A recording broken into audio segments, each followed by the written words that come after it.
La revolución científica del Renacimiento estableció una nueva astronomía en la que la Tierra dejaba de ser el centro de la creación. Su defensa valió a Galileo un proceso inquisitorial. Cuando, en el siglo XIX, el naturalista británico Charles Darwin formuló sobre bases científicas la moderna teoría de la evolución biológica en su obra El origen de las especies en 1859, también las más airadas reacciones procedieron de los estamentos eclesiásticos. El modelo evolutivo cuestionaba el origen divino de la vida y del hombre. Una vez más, y en ello reside la trascendencia histórica de la obra de Darwin, los avances científicos socavaban convicciones firmemente arraigadas, dando inicio a un cambio de mentalidad de magnitud comparable al de la revolución copernicana. Para continuar, no te olvides de suscribirte y dejar tus comentarios. Este canal lo crecemos todos. Charles Robert Darwin nació en Shrewsbury el 12 de febrero de 1809. Fue el segundo hijo varón de Robert Warren Darwin, médico de fama en la localidad, y de Susanna Wadsworth, hija de un célebre ceramista del Staffordshire, Josiah Wadsworth, promotor de la construcción de un canal para unir la región con las costas y miembro de la Royal Society. Su abuelo paterno, Erasmus Darwin, fue también un conocido médico e importante naturalista, autor de un extenso poema en pareados heroicos que presentaba una alegoría del sistema linneano de clasificación sexual de las plantas, el cual fue un éxito literario del momento. Por lo demás, sus teorías acerca de la herencia de los caracteres adquiridos estaban destinadas a caer en descrédito por obra, precisamente, de su nieto. Además de su hermano, 5 años mayor que él, Charles tuvo 3 hermanas también mayores y una hermana menor. Tras la muerte de su madre en 1817, su educación transcurrió en una escuela local. En su vejez recordaría su experiencia allí como lo peor que pudo sucederle a su desarrollo intelectual. Ya desde la infancia dio muestras de un gusto por la historia natural que él consideró innato y, en especial, de una gran afición por coleccionar cosas, conchas, sellos, monedas o minerales, el tipo de pasión que le lleva a uno a convertirse en un naturalista sistemático, en un experto o en un avaro. En octubre de 1825 Darwin ingresó en la Universidad de Edimburgo para estudiar medicina por decisión de su padre, al que siempre recordó con cariño y admiración, y con un respeto no exento de connotaciones psicoanalíticas. La hipocondría de Darwin en su edad adulta combinaría siempre la desconfianza en los médicos con la fe ilimitada en el instinto y los métodos de tratamiento de su padre. El joven Charles, sin embargo, no consiguió interesarse por la carrera, a la repugnancia por las operaciones quirúrgicas y a la incapacidad del profesorado para captar su atención, vino a sumarse el creciente convencimiento de que la herencia de su padre le iba a permitir una confortable subsistencia sin necesidad de ejercer una profesión como la de médico. De modo que, al cabo de 2 cursos, su padre, dispuesto a impedir que se convirtiera en un ocioso hijo de familia, le propuso una carrera eclesiástica. Tras resolver los propios escrúpulos acerca de su fe, Darwin aceptó con gusto la idea de llegar a ser un clérigo rural y, a principios de 1828, después de haber refrescado su formación clásica, ingresó en el Christ's College de Cambridge. En Cambridge, como antes en Edimburgo y en la escuela, Darwin perdió el tiempo por lo que se refiere al estudio, a menudo descuidado para dar satisfacción a su pasión por la caza y por montar a caballo. Actividades que ocasionalmente culminaban en cenas con amigos de las que Darwin conservó un recuerdo, posiblemente exagerado, como de auténticas francachelas. Con todo, su indolencia quedó temperada por la adquisición de sendos gustos por la pintura y la música, de los que él mismo se sorprendió más tarde, dada su absoluta carencia de oído musical y su incapacidad para el dibujo, un mal irremediable que, junto con su desconocimiento práctico de la disección, representó una desventaja para sus trabajos posteriores. Más que de los estudios académicos que se vio obligado a cursar, Darwin extrajo provecho en Cambridge de su asistencia voluntaria a las clases del botánico y entomólogo John Henslow, cuya amistad le reportó un beneficio inestimable y que tuvo una intervención directa en 2 acontecimientos que determinaron su futuro, la expedición a Gales y, sobre todo, el viaje del Beagle. Al término de sus estudios en abril de 1831, el reverendo Enslow lo convenció de que profundizase en la geología, materia por la que las clases recibidas en Edimburgo le habían hecho concebir verdadera aversión, y le presentó a Adam Sedgwick, fundador del sistema cambriano, quien inició precisamente sus estudios sobre el mismo en una expedición al norte de Gales realizada en abril de ese mismo año en compañía de Darwin. 30 años más tarde, Enslow se vería obligado a defender al discípulo común ante las violentas críticas dirigidas por Sedgwick a las ideas evolucionistas.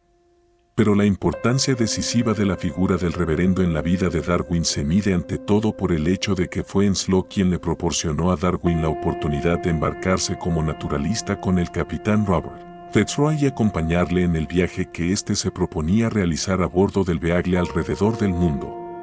En un principio su padre se opuso al proyecto, manifestando que solo cambiaría de opinión si alguien con sentido común era capaz de considerar aconsejable el viaje.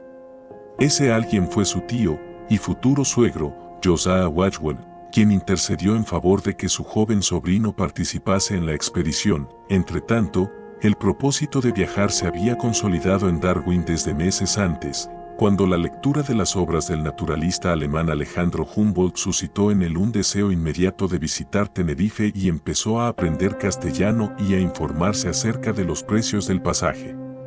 El 27 de diciembre de 1831 el Beagle zarpó de Davenport con Darwin a bordo, dispuesto a comenzar la que él llamó su segunda vida, tras 2 meses de desalentadora espera en Plymouth, mientras la nave era reparada de los desperfectos ocasionados en su viaje anterior y después de que la galerna frustrara 2 intentos de partida. Durante ese tiempo, Darwin experimentó palpitaciones y dolores en el corazón, de origen más que probablemente nervioso, como quizá también lo habrían de ser más tarde sus frecuentes postraciones. Sin saberlo, Darwin había corrido el riesgo de ser rechazado por Robert Fitzroy, ya que el capitán, convencido seguidor de las teorías fisiognómicas del sacerdote suizo Johann Caspar Lavater, estimó en un principio que la nariz del naturalista no revelaba la energía y determinación suficientes para la empresa. El objetivo de la expedición dirigida por el capitán Fitzroy era el de completar el estudio topográfico de los territorios de la Patagonia y la Tierra del Fuego, el trazado de las costas de Chile, Perú y algunas islas del Pacífico y la realización de una cadena de medidas cronométricas alrededor del mundo. El periplo, de casi 5 años de duración, llevó a Darwin a lo largo de las costas de América del Sur, para regresar luego durante el último año visitando las Islas Galápagos, Tahití, Nueva Zelanda, Australia, Mauricio y Sudáfrica. Durante ese periodo el talante de Darwin experimentó una profunda transformación. La antigua pasión por la caza sobrevivió los 2 primeros años con toda su fuerza, y fue él mismo quien se encargó de disparar sobre los pájaros y animales que pasaron a engrosar sus colecciones. Poco a poco, sin embargo, esta tarea fue quedando encomendada a su criado a medida que su atención resultaba cada vez más absorbida por los aspectos científicos de su actividad. El estudio de la geología fue, en un principio, el factor que más contribuyó a convertir el viaje en la verdadera formación de Darwin como investigador, ya que con él entró inexcusablemente en juego la necesidad de razonar. Darwin se llevó consigo el primer volumen de los Principios de Geología de Charles Lyell, autor de la teoría llamada de las causas actuales y que habría de ser su colaborador en la exposición del evolucionismo. Desde el reconocimiento de los primeros terrenos geológicos que visitó, la isla de Santiago, en Cabo Verde, Darwin quedó convencido de la superioridad del enfoque preconizado por Lyell. En Santiago tuvo por vez primera la idea de que las rocas blancas que observaba habían sido producidas por la lava derretida de antiguas erupciones volcánicas, la cual, al deslizarse hasta el fondo del mar, habría arrastrado conchas y corales triturados comunicándoles consistencia rocosa. Hacia el final del viaje, Darwin tuvo noticia de que Adam Sedgwick había expresado a su padre la opinión de que el joven se convertiría en un científico importante. El acertado pronóstico era el resultado de la lectura por el reverendo Enslow, ante la Philosophical Society de Cambridge, de algunas de las cartas remitidas por Darwin. De entre los logros científicos obtenidos por Darwin durante el viaje, El primero en ver la luz en 1842 sería la teoría sobre la formación de los arrecifes de coral por el crecimiento de este en los bordes y en la cima de islas que se iban hundiendo lentamente. Junto a esta hipótesis y al establecimiento de la estructura geológica de algunas islas como Santa Elena, es preciso destacar el descubrimiento de la existencia de una cierta semejanza entre la fauna y la flora de las Islas Galápagos con las de América del Sur, así como de diferencias entre los ejemplares de un mismo animal o planta recogidos en las distintas islas, lo que le hizo sospechar que la teoría de la estabilidad de las especies podía ser puesta en entredicho. Fue la elaboración teórica de esas observaciones la que, años después, resultó en su enunciado de las tesis evolutivas. Darwin regresó a Inglaterra el 2 de octubre de 1836. El cambio experimentado en esos años debió de ser tan notable que su padre, el más agudo observador que se haya visto, de natural escéptico y que estaba lejos de creer en la frenología, dictaminó al volverlo a ver que la forma de su cabeza había cambiado por completo. También su salud se había alterado. Hacia el final del viaje se mareaba con más facilidad que en sus comienzos, y en el otoño de 1834 había estado enfermo durante un mes. Se ha especulado con la posibilidad de que, en marzo de 1835, contrajera una infección latente de la llamada enfermedad de Chagas como consecuencia de la picadura de un insecto. De todos modos, desde su llegada hasta comienzos de 1839, Darwin vivió los meses más activos de su vida, pese a las pérdidas de tiempo que le supuso el sentirse ocasionalmente indispuesto. Trabajó en la redacción de su diario del viaje que fue publicado en 1839 y en la elaboración de 2 textos que presentaban sus observaciones geológicas y zoológicas. Instalado en Londres desde marzo de 1837, se dedicó a hacer un poco de sociedad, actuando como secretario honorario de la Geological Society y tomando contacto con Charles Lyell.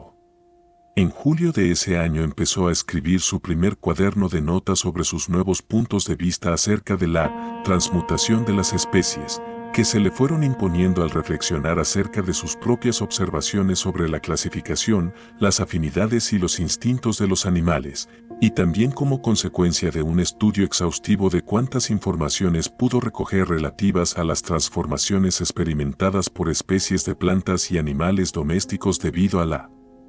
intervención de criadores y horticultores. Sus investigaciones, realizadas sobre la base de auténticos principios baconianos, pronto le convencieron de que la selección era la clave del éxito humano en la obtención de mejoras útiles en las razas de plantas y animales. La posibilidad de que esa misma selección actuara sobre los organismos que vivían en un estado natural se le hizo patente cuando en octubre de 1838 leyó, como pasatiempo, el ensayo sobre el principio de la población de Thomas Malthus. Dispuesto como se hallaba, por sus prolongadas observaciones sobre los hábitos de animales y plantas, a percibir la presencia universal de la lucha por la existencia, se le ocurrió al instante que, en esas circunstancias, las variaciones favorables tenderían a conservarse, mientras que las desfavorables desaparecerían, con el resultado de la formación de nuevas especies. Darwin estimó que, al fin, había conseguido una teoría con la que trabajar. Sin embargo, preocupado por evitar los prejuicios, decidió abstenerse por un tiempo de escribir siquiera el más sucinto esbozo de la misma. En junio de 1842 se permitió el placer privado de un resumen muy breve que amplió hasta 230 páginas en el verano del año 1844. Darwin había contraído matrimonio el 29 de enero de 1839 con su prima Emma Wadsworth. Residieron en Londres hasta septiembre de 1842, cuando la familia se instaló en Down, en el condado de Kent, buscando un género de vida que se adecuase mejor a los frecuentes periodos de enfermedad que, a partir del regreso de su viaje, afligieron constantemente a Darwin. Por lo demás, los años de Londres fueron, por lo que a vida social se refiere, el preludio de un retiro casi total en Down, donde vivió hasta el final de sus días. El 27 de diciembre de 1839 nació el primer hijo del matrimonio y Darwin inició con él una serie de observaciones que se prolongaron a lo largo de los años, sobre la expresión de las emociones en el hombre y en los animales. Tuvo 10 hijos, 6 varones y 4 mujeres, nacidos entre 1839 y 1856, de los que 2 niñas y un niño murieron en la infancia. Durante los primeros años de su estancia en Down, Darwin completó la redacción de sus trabajos sobre temas geológicos y se ocupó también de una nueva edición de su diario de viaje, que en un principio había aparecido formando parte de la obra publicada por Fitzroy sobre sus expediciones, en las notas autobiográficas que redactó en 1876. Reveladoramente tituladas Recollections of the Development of My Mind and Character, Darwin reconoció que el éxito de mi primer retoño literario siempre enardece mi vanidad más que el de cualquier otro de mis libros. De 1846 a 1854, Darwin estuvo ocupado en la redacción de sus monografías sobre los cirrípodos, por los que se había interesado durante su estancia en las costas de Chile al hallar ejemplares de un tipo que planteaba problemas de clasificación. Esos años de trabajo sirvieron para convertirlo en un verdadero naturalista según las exigencias de su época, añadiendo al aprendizaje práctico adquirido durante el viaje la formación teórica necesaria para abordar el problema de las relaciones entre la historia natural y la taxonomía. Además, sus estudios sobre los percebes le reportaron una sólida reputación entre los especialistas, siendo premiados en noviembre de 1853 por la Royal Society, de la que Darwin era miembro desde 1839. A comienzos de 1856, Charles Lyell aconsejó a Darwin que trabajara en el completo desarrollo de sus ideas acerca de la evolución de las especies.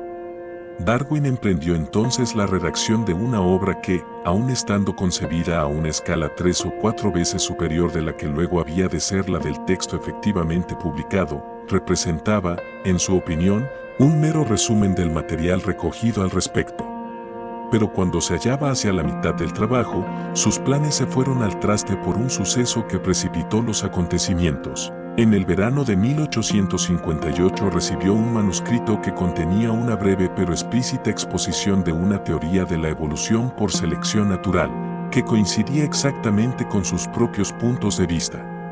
El texto, remitido desde la isla de Ternate, en las Molucas, era obra de Alfred Russel Wallace, un naturalista que desde 1854 se hallaba en el archipiélago malayo y que ya en 1856 había enviado a Darwin un artículo sobre la aparición de especies nuevas con el que se sintió ampliamente identificado.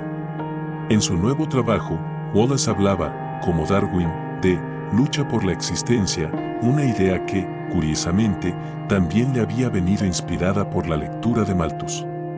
Darwin puso a Lyell en antecedentes del asunto y le comunicó sus vacilaciones acerca de cómo proceder respecto a la publicación de sus propias teorías, llegando a manifestar su intención de destruir sus propios escritos antes que aparecer como un usurpador de los derechos de Wallace a la prioridad. El incidente se saldó de manera salomónica merced a la intervención de Lyell y del botánico Joseph Dalton Hooker, futuro director de los Kew Gardens creados por su padre y uno de los principales defensores de las teorías evolucionistas de Darwin, con quien le unió una estrecha amistad desde 1843. Siguiendo el consejo de ambos, Darwin resumió su manuscrito, que fue presentado por Lyell y Hooker ante la Linnean Society el 1 de julio de 1858. Junto con el trabajo de Wallace y con un extracto de una carta remitida por Darwin el 5 de septiembre de 1857 al botánico estadounidense S. Gray, en el que constaba un esbozo de su teoría. Alfred Wallace no puso nunca en cuestión la corrección del procedimiento. Más tarde, en 1887, manifestó su satisfacción por la manera en que todo se había desarrollado, aduciendo que él no poseía el amor por el trabajo, el experimento y el detalle tan preeminente en Darwin, sin el cual cualquier cosa que yo hubiera podido escribir no habría convencido nunca a nadie. Tras el episodio, Darwin se vio obligado a dejar de lado sus vacilaciones por lo que a la publicidad de sus ideas se refería, y abordó la tarea de reducir la escala de la obra que tenía entre manos para enviarla cuanto antes a la imprenta. En 13 meses y 10 días de duro trabajo, quedó por fin redactado el libro sobre el origen de las especies por medio de la selección natural o la preservación de las razas favorecidas en la lucha por la vida, largo título que es casi la enunciación de su tesis y que suele abreviarse como El origen de las especies. Los primeros 1250 ejemplares se vendieron el mismo día de su aparición, el 24 de noviembre de 1859. Las implicaciones teológicas de la obra, que atribuía a la selección natural facultades hasta entonces reservadas a la divinidad, fueron causa de que inmediatamente empezara a formarse una enconada oposición, capitaneada por el paleontólogo Richard Owen, quien 20 años antes había acogido con entusiasmo las colecciones de fósiles traídas por Darwin de su viaje. En una memorable sesión de la British Association for the Advancement of Science que tuvo lugar en Oxford el 30 de junio de 1860, el obispo Samuel Wilberforce, en calidad de portavoz del partido de Owen, ridiculizó con brillante elocuencia las tesis evolucionistas, provocando una contundente réplica por parte del zoólogo Thomas Henry Huxley, que fue el principal defensor ante la oposición religiosa de las tesis de Darwin, ganándose el sobrenombre de su bulldog. A la pregunta de Wilberforce sobre si a Huxley le hubiera sido indiferente saber que su abuelo había sido un mono, la respuesta inmediata fue, según el testimonio de Lyell, estaría en la misma situación que su señoría. Darwin se mantuvo apartado de la intervención directa en la controversia pública hasta 1871, cuando se publicó su obra El origen del hombre y la selección en relación al sexo, donde expuso sus argumentos en favor de la tesis de que el hombre había aparecido sobre la Tierra por medios exclusivamente naturales. 3 años antes había aparecido su estudio sobre la variación en animales y plantas por los efectos de la selección artificial, en el que trató de formular una teoría sobre el origen de la vida en general, pangénesis, que resultó ser la más pobre de sus aportaciones a la biología. En 1872, con la expresión de las emociones en el hombre y en los animales, obra seminal de lo que luego sería el estudio moderno del comportamiento, Darwin puso fin a sus preocupaciones por los problemas teóricos y dedicó los últimos 10 años de su vida a diversas investigaciones en el campo de la botánica. A finales de 1881 comenzó a padecer graves problemas cardíacos y falleció a consecuencia de un ataque al corazón el 19 de abril de 1882. Muchas gracias por llegar hasta el final del video. Este canal no seguiría creciendo si no es por tu apoyo. No olvides compartir este video y suscribirte al canal. Nos vemos en la próxima entrega.